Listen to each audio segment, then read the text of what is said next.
The best individual preparation of all for the Malhama is the Quran. The best gift you can give your child is to teach your child to recite the Quran. But I have news for you. I don't think we're going to have any Hafiz of the Quran in the future. From any child born and grow up in the city. I think it's going to be impossible. The only Hafiz of the Quran you will have in the future will be a child born in the remote countryside and who grew up without using a smartphone. That child will become a Hafiz of the Quran. And all your children growing up, their memory damaged and some of them destroyed.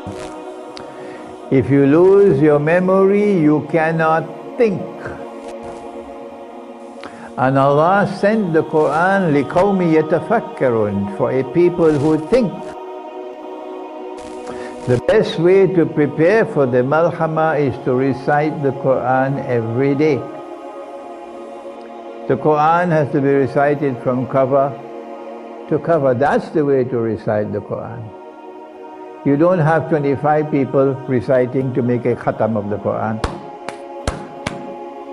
You have to recite the Quran from cover to cover.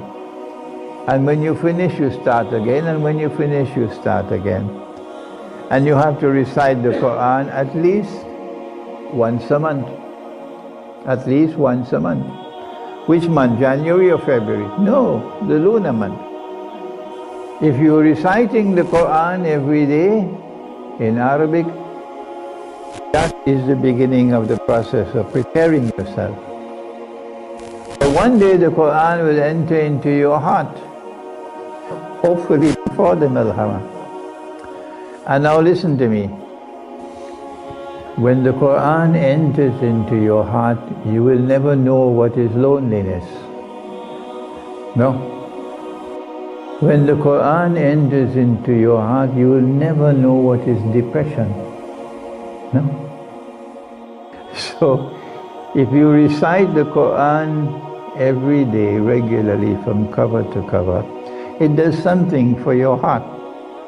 But that's only the beginning of the story. You must know what you're reciting. If you're reciting the Quran and you never cry, the tears never fell from your eye. Why? Because you're not understanding anything that you recite. When you begin to understand what you're reciting, how can you recite the Quran and you never cried? How can you perform Salatul Taraweeh night after night and you never cried? Why? Because you didn't understand. That's the second stage.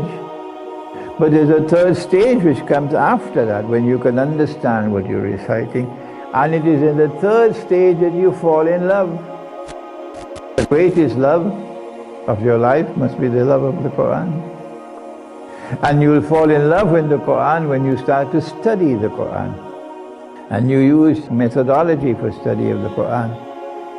And there are millions of pearls at the bottom of the Quran, millions of pearls. And one day Allah will allow you to dive down in the Quran, and when you pick up a pearl that no one has ever seen before, oh how nice you will feel. That's preparation for the Malhama.